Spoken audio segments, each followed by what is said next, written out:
मथुरा के सुजान सिंह को मिला अखिल भारतीय क्षत्रिय महासभा के युवा राष्ट्रीय अध्यक्ष का पदभार। इस कार्यक्रम में मौजूद क्षत्रिय महासभा के सदस्य व पदाधिकारी ने सुजान सिंह को युवा राष्ट्रीय अध्यक्ष के पदभार की शुभकामनाएं दी। इस कार्यक्रम में गोवर्धन क्षेत्र के पूर्व विधायक ठाकुर करिंदा सिंह चौमा, क्षेत्र के चेयरमैन बाबा कारे व दिल्ली से आए महामंत्री मनवीर सिंह, जिला अध्यक्ष नेत्रपाल सिंह, प्रदेश अध्यक्ष भूपेंद्र पाल सिंह, मंच का संचालन कर रहे चतुर सिंह सोलंकी आदि मौजूद रहे। अखिल भारतीय क्षत्रिय महासभा के राष्ट्रीय अध्यक्ष राजा मानवेंद्र सिंह ने पत्रकारों से बातचीत करते हुए बताया कि अडिंग निवासी सुजान सिंह को उत्तर प्रदेश युवा राष्ट्रीय अध्यक्ष का प्रमाण पत्र देकर पदभार दिया गया है, जिसे वह पूरी ईमानदारी और कर्मठता के साथ निभाएंगे। इस दौरान राजा मानवेंद्र सिंह ने कहा कि क्षत्रियों का बलिदान किसी से छुपा नहीं है। क्षत्रियों ने हमेशा इस देश के लिए समय समय पर अपनी कुर्बानियां देते आए हैं और हम सभी से ये अपील करेंगे कि सभी पदाधिकारी एवं युवा हिंदुओं की रक्षा, सनातनियों की रक्षा एवं सभी समाज को एक साथ ले चलने का जागरूकता को बढ़ाएं एवं हिंदू सनातनियों की रक्षा कर समाज से मनमुटाव व कुरीतियों को समाप्त किया जाए। यहाँ पर सुरक्षित हैं, तो ये आवश्यक है और इसीलिए ये संगठन बने हैं और इनमें हम लोगों का जो कर्तव्य है वो उनको जगाना है। ये केवल एक ही संगठन नहीं है, और भी संगठन है। इतने बड़े देश में एक ही संगठन कार्य नहीं कर सकता है, मगर सब राजपूतों के हितों में संगठित करने के लिए, देश की सुरक्षा के लिए सब बच्चों को, समाज को प्रेरणा देते रहते हैं। अभी उदयपुर में वैश्विक क्षत्रिय समाज की वो बैठक हो रही है, जिसमें ग्लोबल बैठक है, जिसमें विदेश के भी जो हमारे वो हैं संगठन, उनके भी लोग आ रहे हैं और यहाँ भारतवर्ष के जो संगठन हैं उनके भी पदाधिकारी वहाँ पहुँच रहे हैं। मैं भी 24 अक्टूबर को वहाँ जाऊँगा, 25 अक्टूबर को वहाँ, 26 और 27 अक्टूबर में वहाँ पर अधिवेशन है बहुत भारी, जो कि महाराणा महेंद्र सिंह जी हैं, उनके और बारेन साहब के संरक्षण में वहाँ वो अध्यक्षता में वो होगा। उसमें भी लोग सारे देश और विदेशों से आएंगे, उनके विचार सुनने को मिलेंगे और हम लोग अपने विचार रखेंगे। ये संस्थाएं इसी तरह कार्य करती रहती हैं। मैं इन्हीं शब्दों के साथ आज सुजान सिंह जी को जो अध्यक्ष हमने बनाया है, हमारी इनसे बड़ी आशाएं हैं कि ये उस पर खरा उतरेंगे। इनको मैं हृदय से बधाई देता हूँ अपने समस्त क्षत्रिय महासभा की ओर से कि ये उसमें एक अच्छा कार्य करें। हमसे लोग कहते हैं कि साहब आप राजे महाराजाओं को, पहले हमने प्रबल प्रताप जी वहाँ एक राज्य के राजकुमार थे, उनको बनाया था, मगर उनकी सक्रियता नहीं हुई। उन्होंने उसको किया। हमारे जो स्वतंत्रता सेनानी थे उनका भी नाम उसमें नहीं है, हमारी लक्ष्मीबाई का नाम नहीं है, उनके नाम से कोई सड़क नहीं है। पृथ्वीराज चौहान की तो शायद एक सड़क बनाई है, मगर किसी भी योद्धा के नाम से वहाँ पर सड़क नहीं है। आज राजा साहब, आज क्या हुआ है?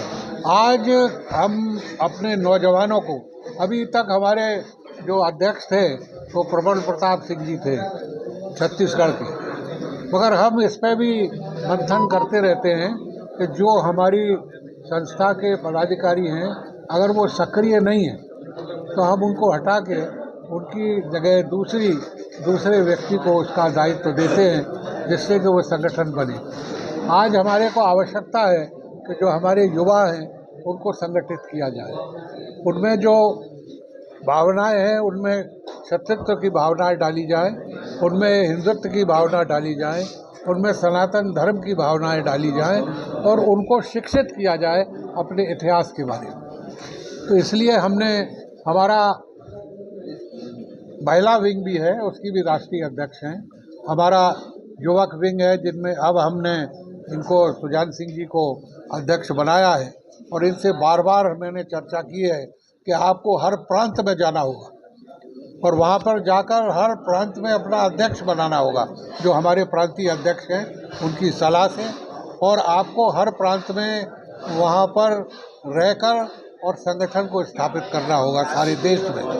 और आपको फिर जब वो संगठित हो जाए तो आपको फिर मथुरा में एक सारे प्रांतों के पदाधिकारियों को बुलाकर यहाँ एक भव्य सम्मेलन करें, जिससे कि पता लगे कि आपकी जो हमने आपको कार्यभार सौंपा है उसकी आपकी कितनी क्षमता है। और मैंने इनको ये भी आगाह किया है कि अगर आप इस कार्य में सफल नहीं होते हैं तो आपको भी परिवर्तित किया जा सकता है। मैं अखिल भारतीय क्षेत्रीय महासभा की ओर से सभी मीडिया कर्मियों को धन्यवाद देता हूं जो यहाँ समय से पधारे, और माननीय राय साहब को भी धन्यवाद देता हूं जो उन्होंने मुझे इस कार्य के लिए चुना है।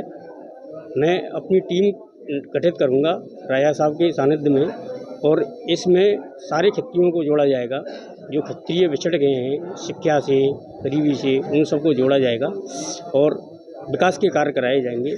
और सरकार से भी हम अपनी पूरी मांग रखेंगे कि क्षत्रियों के हित में ज़्यादा से ज़्यादा कार्य हों, समाज के हर जाति के लिए काम हो।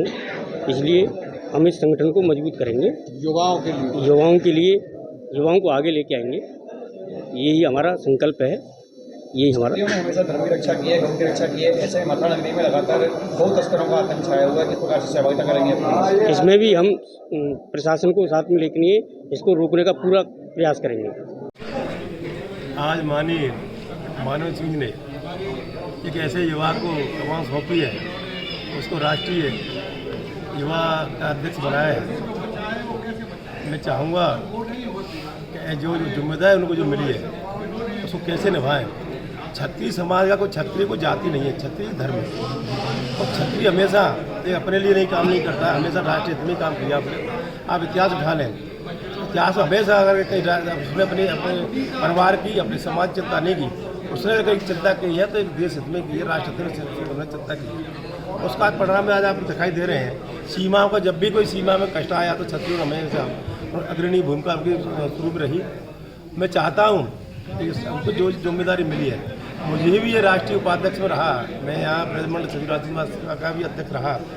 हमने भी अपने प्रयास से जो भी समाज में, अपने समाज में और अन्य समाजों में कोई कुरीति जैसे या लड़ाई झगड़ा जो हो जाता था, प्रेम पंचायत करके उनको बैठाल के हम कैसे उनको सुलझाएं, वैसे हमने अनेकों सैकड़ों कार्य किए जिन्होंने बंदूकें उठा ली थी। जैसे कई उदाहरण ऐसे ही हमारे काम हुआ करता था, आपने देखा वो कई मर्डर हो जाते थे हमारे पास भाई। ऐसे कई गाँव ऐसे थे जहाँ अनेकों मर्डर हुए, उनको भी सही रास्ते बनाने का काम हम लोगों ने किया। तो मैं ये चाहूँगा कि ये क्षत्रिय इन्हें जो इनका जो दायित्व मिला है क्षत्रिय युवा सभा का, मैं चाहूँगा ये अपनी समाज नहीं सभी समाज को साथ लेके दायित्व हमें किसी प्रकार का हो सकता है, उसके द्वारा हमें समाज में काम करना है। समाज में कैसे हम अपनी कुरीतियों को दूर करें, शिक्षा पे ध्यान दें, हमें अपने बच्चों को आगे कैसे बढ़ाएं, उनकी क्या भूमिका हो सकती है समाज हित में, देश हित में, राष्ट्र हित में उनकी क्या भूमिका हो सकती है, इस पर हमें ध्यान देना होगा।